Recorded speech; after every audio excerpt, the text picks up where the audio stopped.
one day the police show up there, and when the police were there were like 15-20 people. It's just a 1-bedroom apartment with a basement. Everyone was drugged high. They were like literally, I hate to say that, but they were even over there. They were doing all kind of like condom packets everywhere and needles everywhere. The property was damaged like hell. Imagine, the emotions I'm going through at that point. This is my first property. I had only very little money. Whatever the money I had, I invested into this property. I renovated this unit literally before renting him. The neighbor started to complain that there is a strong smell, and landlord went in, and after like a month or two to inspect the property, then he found out there were 50 plus cats in that house. We all know investing in rental properties is one of the best vehicle to build wealth, but at the same time, rental properties means you need to have tenants, and we also have heard so many tenant issues, the horror stories. When Mark and Star King finally entered their home after renting it out for the weekend, they were shocked at what they saw. For the past 5 months, Francois Tardy says the occupants of an apartment in the building he owns have made this Hochelaga Maisonneuve street a nightmare. If you search on ChatGPT, you will come across so many stories, like people damaging the property, people moving in, paying the first month last rent, but stop paying the rents. People coming with their one pet, but that one pet turned into 50 pets and literally damaged the whole property, and it took months to evict the tenant, and where you end up paying good amount of money for damages and for eviction process. So stories like this goes on. And the other day, one of my client whom I helped to buy an investment property few years ago stopped me and said a lot of great things, but one request she made: Aditya, you haven't talked that much about how to actually avoid this kind of tenant issues and how to manage the property well. What kind of things that anyone who is looking to buy a rental property should be aware of. So this video is for that purpose. So make sure, stick till the end. I'm pretty sure you will walk out with a lot of good insights on what to expect when you're owning a rental property. Namaskar, welcome back to my channel. If you're new here, my name is Aditya Soma. I'm a real estate investor and real estate broker owner, Samax Wincity here in Windsor, Ontario. So again, I started investing in 2017, bought my first rental property, and now own 50 plus rental units across Ontario, mostly in Windsor. And of course, I also went through so many rental tenant issues. And in this video, I'm going to go into details. So please take a pen and paper, make sure sit down and get an idea and make a plan on how you will not get into that trap. So one thing I can proudly say, in my last 7 years of investing in rental properties, my first property where I had tenant issues. Yes, my first property itself, and it was my first tenant. And that is the tenant taught me great lessons, and honestly since then, knock the wood, not even one rental issue, tenant issues I come across so far, because I did certain things after that first experience. That is what I'm going to share in this video. Before I go into the tips, I want you guys to know what are some of the real stories that happened to the landlords, how tenants have took advantage of. So I did a quick ChatGPT search, asking the ChatGPT to share some real stories, how what kind of things happen for landlords. So here's some of the stories. One, there is a landlord who rented a property for a professional, and he started to get this heavy utility bills after 2-3 months the tenant moved in, and he didn't understand what is happening. And then he went for an inspection after like getting those bills 1 month, 2 months after, and he went and seen the property. There is literally a meth lab. Yes. So they were literally making all this not legal drugs in that property. So for landlord, imagine Now to make that property clean again cost thousands of dollars, and plus evicting the tenant, another literally tens of thousands of dollars. Another one, the tenants from hell, story reported in Toronto. Tenant who actually initially seemed very respectable and moved in, paid the first month rent and the last month rent, and literally after that stopped paying the rents. Because we all know the tenant landlord board takes few months to process the eviction. So again, costed the landlord at least 5 to 10,000 to evict the tenant. So the loss of rent for that month and plus the eviction amount, for the legal cost. Another one, the cat hoarder. In British Columbia, a landlord rented a property to a tenant who claimed that they have only one cat. And over the time, the neighbor started to complain that there is a strong, smell. And landlord went in and after like a month or two to inspect the property, then he found out there were 50 plus cats in that house. So literally, probably he's doing a business with that, I guess. And imagine to clean up all that mess and again the eviction process, imagine the cost of money that goes to fix those things, right? For the landlord. It's a pain in the butt. Another one, fraudulent subletter.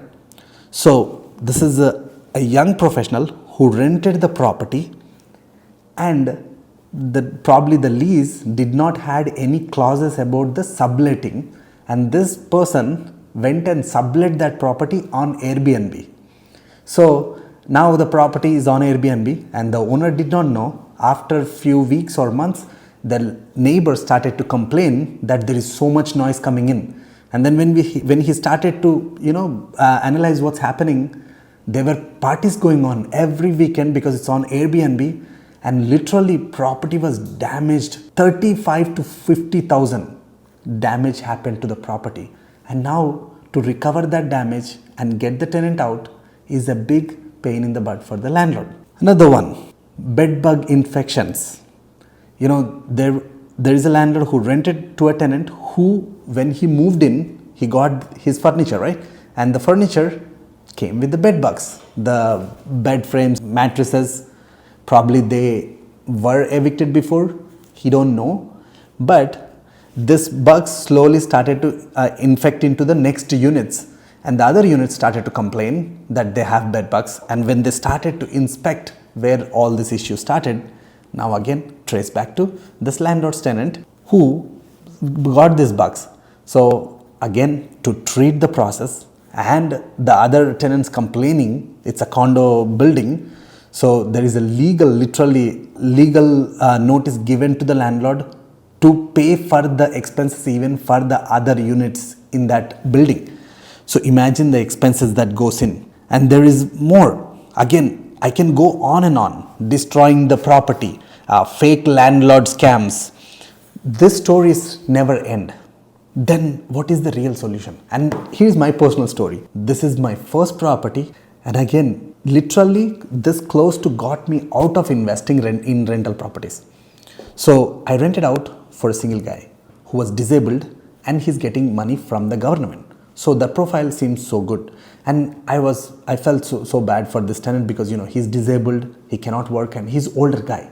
So with that soft corner, I said, okay, you know what, I'll rent it out to you. And after a few months, not even few months, I think few weeks later, because I lived in this property, I know the neighbors, and neighbors had my number.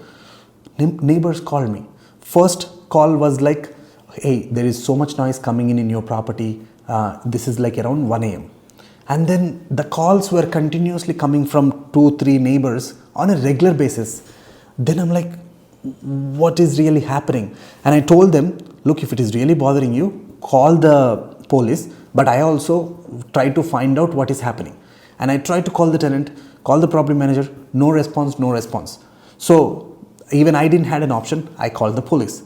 So one day the police show up there, and when the police were there were like 15-20 people. It's just a 1-bedroom apartment with a basement. 15-20 people. Out of those, everyone was drugged high. They were like literally, I hate to say that, but they were even prostitutes over there. And they were doing all kind of like condom packets everywhere and needles everywhere. The property was damaged like hell. Imagine, the emotions I'm going through at that point. This is my first property. I had only very little money. Whatever the money I had, I invested into this property. I renovated this unit literally before renting him. So now after looking at this, like my heart literally like broken, because now I have to spend money to renovate. And that eviction process took 2-3 months. And because even police cannot evict him right away. I have to go through the landlord tenant board and get the eviction notice, get the sheriffs in there to make sure they are out. So that is a process almost. This is in 2018, but now it would take maybe more than 6 months. At that time it was like 3 months process. That money gone, renovations, and the stress for that few months, it was unbearable. And that is when, I literally I didn't want to continue in this. But one day I sat down with my mentor, and she owns multiple properties and have multiple tenants. So I'm like, how are you managing, with these tenant issues? How can you deal with this, right? So here's one solid tip my mentor gave me. Look, all these issues you can avoid by doing one thing. The most important thing is placing a good tenant. Screen the tenant well and have a good tenant. That a big bulb went on. I'm like, that totally makes sense. But the thing is, what kind of things should I do in order, what kind of things should I know in order to know that this tenant is a good tenant? Then the question started to come in, right? So this is where the real fun begins. What you gonna do when you're finding a good tenant? So first of all, where you gonna find these good tenants? And second of all, what kind of things you should do in order to make sure the tenants you're gonna rent the place will take care of the property. So first of all, how can you find a good tenant? Where can you find them, right? So one of the thing is, you can give it to leasing agents who can find the tenants, but you don't let them make the decision. You ask them for certain information that I'm going to share shortly. You get all that information and you make the decision. Or you have time, then you place the ad on Facebook Marketplace, on Kijiji, personal, my favorite ones, groups. There are so many WhatsApp groups, Facebook groups for whichever the type of tenants you're looking for. There are groups for different type of communities, right? So posting ad in those groups where you can find tenants easily. So now I'm hoping that you were able to get applications. And once you're getting applications, here is some of the things that I would never ever do. Remember of some red flags. Some tenants will come in, they say they'll give you upfront 6 months, 1 year lease. Big red flag. Some of the tenants will say, hey, I have government money coming in, I don't have any place, nowhere to go, I have to move in quickly. Quickly, that is a red flag. Because think about it, why someone have to move quickly? Maybe they got evicted somewhere else. One more red flag, I'm self-employed, I'm getting 10,000-15,000, but I don't have consistency. I can give you cash. Cash, another red flag. So always look for those red flags. And now coming to what you're going to ask them. Number one, most important one. I know this is a common one, everyone knows. Credit report. But what do you do when you get that credit report? Go through it. Did they miss payments on anything? How often they are missing? Because this is the most important one. If they are not responsible with their credit, paying back the money they borrowed, that means it's a red flag. So make sure check the credit check. Second one, the most important one, make sure get their current landlord information and also before that landlord. And don't just get it, don't leave it. Call them up as if like you're looking for a place. Don't call them up as a landlord. Say, hey, this is, say some different name. I'm calling to see, if you have any unit available. I got your number from my friend. Why that is important? If they say, what unit? that means, they might not be the landlords at all. They would have given their friends. Red flag. Don't proceed with the tenant if you see any red flags, because look for those red flags and make sure stop giving to that tenant and continue to find a better tenant. So make sure call the references. And the next important one, of course, the income. Where are they getting income from?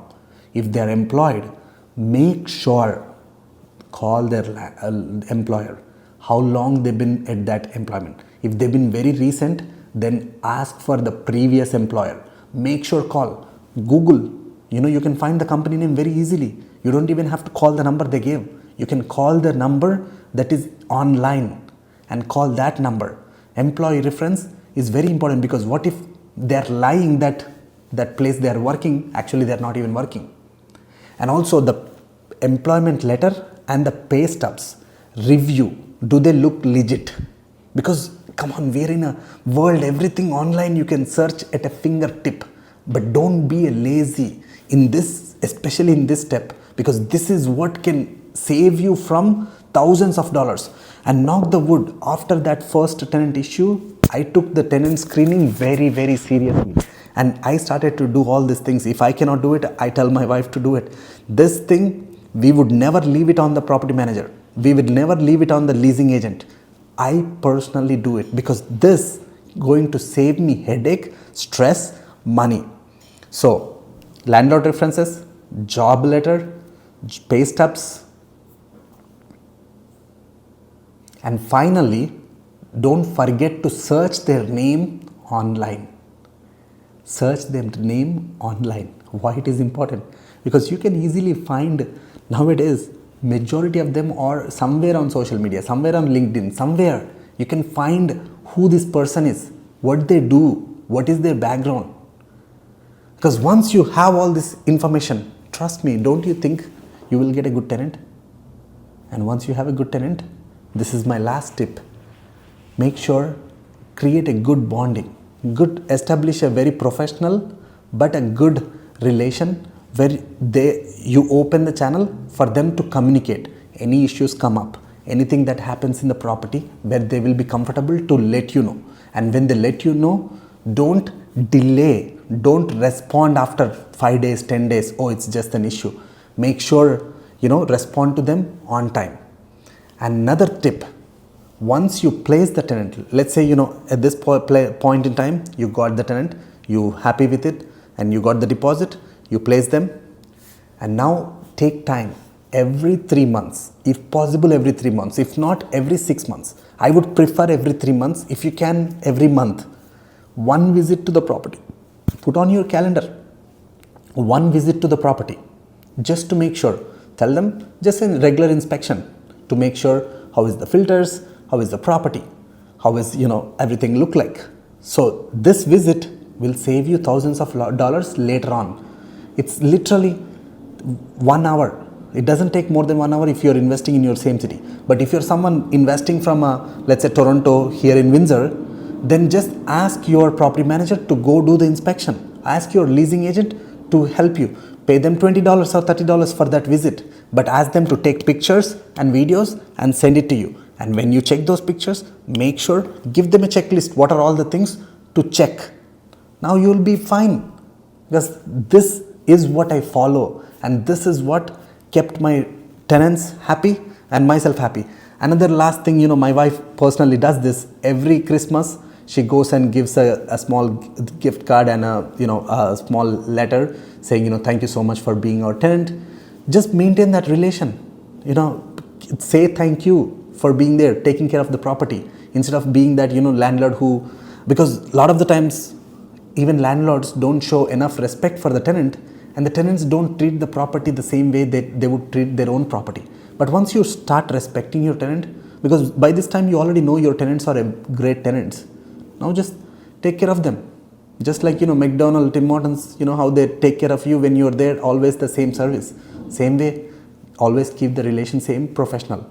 And of course, you can avoid all these things by giving it to a good property manager.